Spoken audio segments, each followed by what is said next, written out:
آج میری بھابھی کے یہاں بچہ پیدا ہونے والا تھا۔ پہلے ہی بہت ساری ایسی حرکتیں ہو چکی تھیں جو کسی بھی عورت کو سمجھ نہیں آ رہی تھی، لیکن آج جب بچہ پیدا ہوا تو سامنے کا منظر دیکھ کر ہم ساری عورتیں حیران رہ گئیں۔ میرا نام ریشم ہے، میری عمر صرف 19 سال تھی۔ میرا بھائی بہت ہی زیادہ خوبصورت تھا، سارے علاقے کی لڑکیاں اس پر مرتی تھیں، لیکن اس میں ایک بہت بڑی خرابی تھی کہ اسے اپنے اوپر بہت غرور تھا۔ وہ ٹھیک سے کوئی کام نہیں کرتا تھا۔ ہم لوگ اتنے زیادہ امیر تو نہیں تھے، اس لیے محنت مزدوری تو کرنا پڑتی تھی۔ بابا کی دکان تھی، وہیں پر بیٹھنا ہوتا۔ وہ کہتا کہ میں پورا دن دکان پر بیٹھوں گا تو دھوپ میں، گرمی میں، سردی میں تو میرا سارا حسن خراب ہو جائے گا۔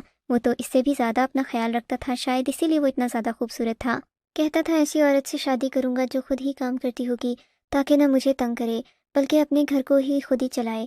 تو پھر کسی بڑی استانی یا کسی ڈاکٹر سے شادی کروں گا۔ میری ماں ہے، ہم تو ایسی ہی لڑکی لے کر آئیں گے۔ انہوں نے ایک لڑکی کا رشتہ دیکھنے جانا تھا جو کہ ابھی ڈاکٹر بنی تھی۔ اس کا نام فریدہ تھا، 5 بہنوں کی بڑی بہن تھی۔ میں اس کو پہلے سے جانتی تھی کیونکہ اس کی چھوٹی بہن میرے ساتھ کالج میں پڑھتی تھی۔ وہ مجھے اس کے بارے میں بتاتی رہتی تھی کہ آپی نے بڑی محنت کی ہے، خود لوگوں کے ٹیوشن پڑھا کر، جگہ جگہ نوکری کر کے اپنی فیس دی ہے، نہیں تو ہم ڈاکٹر کی پڑھائی کی فیس نہیں دے سکتے تھے۔ وہ ہمارے لیے بہت کچھ کرنا چاہتی ہے کیونکہ ہم لوگوں کا کوئی بھائی نہیں ہے۔ میں نے امی کو کہا کہ لڑکی تو بہت اچھی ہے، اس کی بہن میرے ساتھ ہی پڑھتی ہے۔ ہم لوگ رشتہ دیکھنے چلے گئے۔ ان لوگوں کو لڑکا پسند آ گیا، ہمیں لڑکی بھی پسند تھی کیونکہ لڑکی خوبصورت تھی اور ڈاکٹر بھی تھی، لیکن میری ماں کے منہ سے بس یہ لفظ نکل گیا۔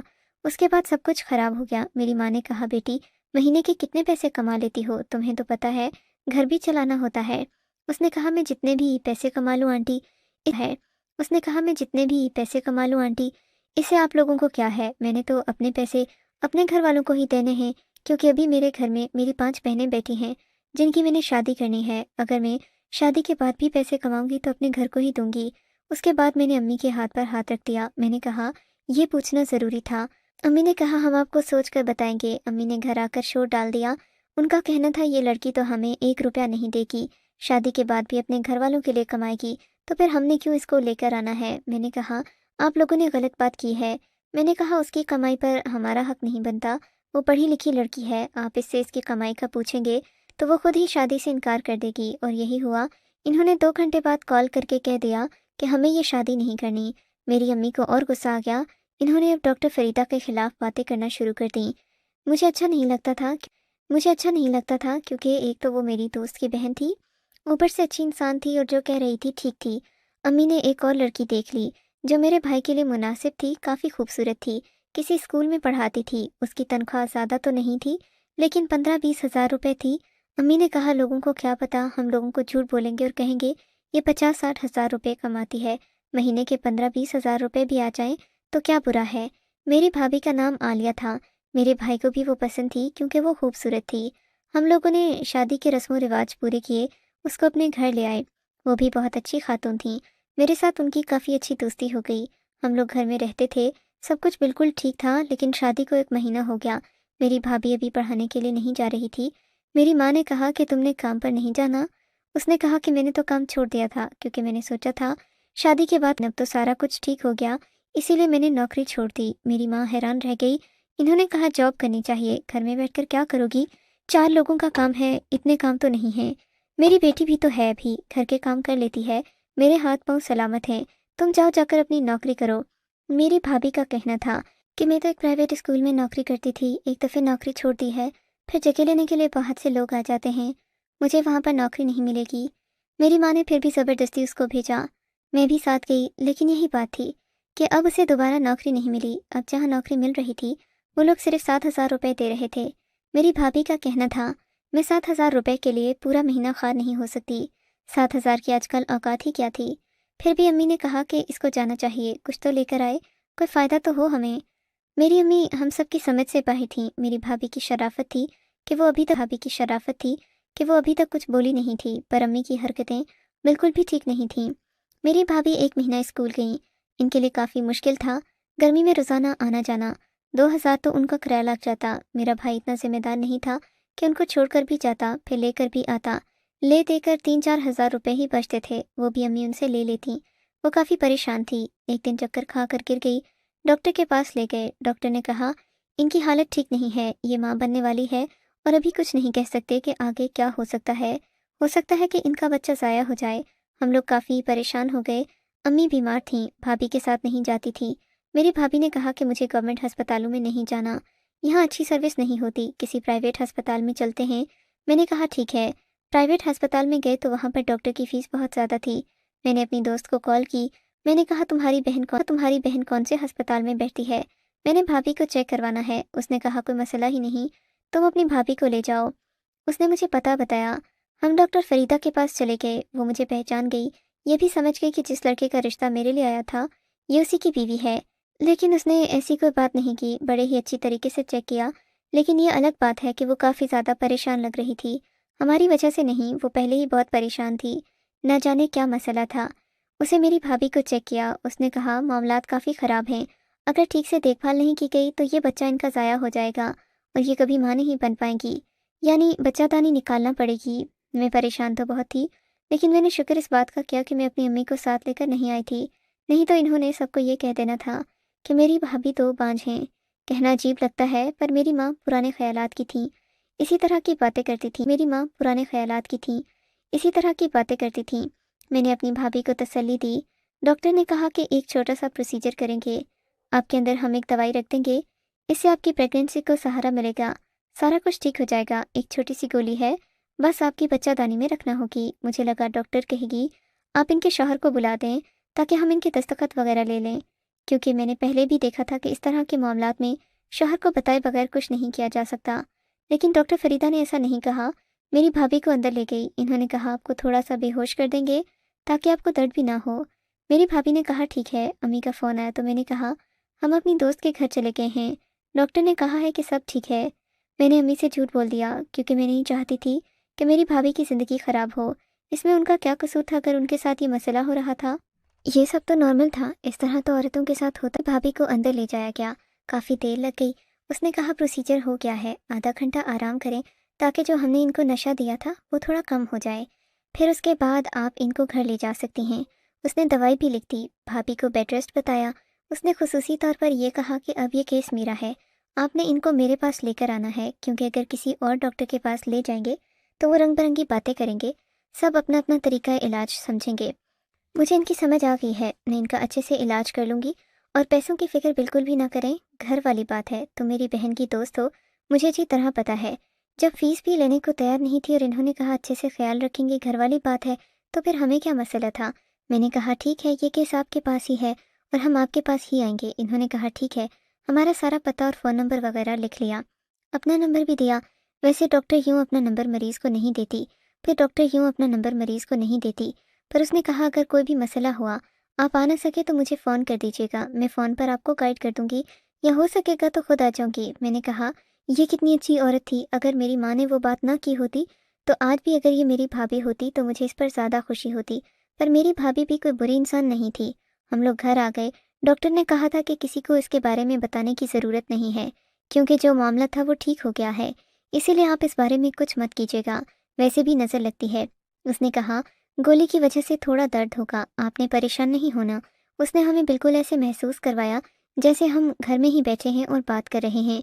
اسے ہماری کافی فکر تھی۔ میری بھابھی بہت متاثر ہوئیں، انہوں نے کہا بہت اچھی انسان ہے۔ ہم لوگ گھر آ گئے۔ اس کے بعد میری بھابھی کی حالت واقعی تھوڑی خراب تھی، پر پھر بہتر ہونے لگی۔ دن اسی طرح گزرتے جا رہے تھے۔ مسئلہ صرف یہ تھا کہ میری بھابھی کا پیٹ بہت زیادہ بڑھنا شروع ہو گیا تھا۔ شروع کے مہینوں میں تو پتہ بھی نہیں چلتا تھا کہ عورت امید سے ہے، لوگ تو کہتے ہیں کہ 5 مہینے کے بعد پیٹ بڑھنا شروع ہوتا ہے۔ میری بھابھی تھی بھی کافی دبلی پتلی، پر پھر بھی ان کا پیٹ کافی بڑھ چکا تھا۔ میری ساس کا کہنا تھا کہ تمہاری بیٹی پیدا ہوگی، کیونکہ جب بیٹی پیدا ہونے والی ہوتی ہے تو پیٹ بہت زیادہ بڑھ جاتا ہے۔ میں سوچ رہی تھی کہ بیٹا پیدا ہوگا، چلو ٹھیک ہے، پہلی اولاد ہے، بیٹا اگلے سال پیدا ہو جائے گا۔ میری بھابھی نے کہا کہ میں اگلے سال بالکل بھی بچہ نہیں پیدا کرنے والی، جب تک یہ بچہ 3-4 سال کا نہیں ہو جاتا۔ اس طرح بچہ بھی نظر انداز ہوتا ہے اور ماں باپ کے لیے بھی مشکل ہوتی ہے۔ آپ کا بیٹا تو کچھ کرتا نہیں ہے، اس کا خرچہ کون اٹھائے گا؟ میری بھابھی بہت زیادہ غصے میں تھی، اور بھائی کا رویہ ان کے ساتھ کون سا اچھا تھا۔ ایسا تو نہیں لگتا تھا کہ بھابھی سے محبت کرتے ہیں۔ گھر آتے تھے اور ان کے کمرے میں چلے جاتے، نہ کبھی ان کے لیے کوئی چیز لے کر آئے، نہ ان کو کہیں باہر لے کر گئے، نہ ہی ان کے گھر لے جاتے۔ میں ان کو ہر جگہ لے کر جاتی، میں بھی پورا دن فارغ ہوتی، اسی لیے میرا بھی دل لگا رہتا، لیکن بھائی کا رویہ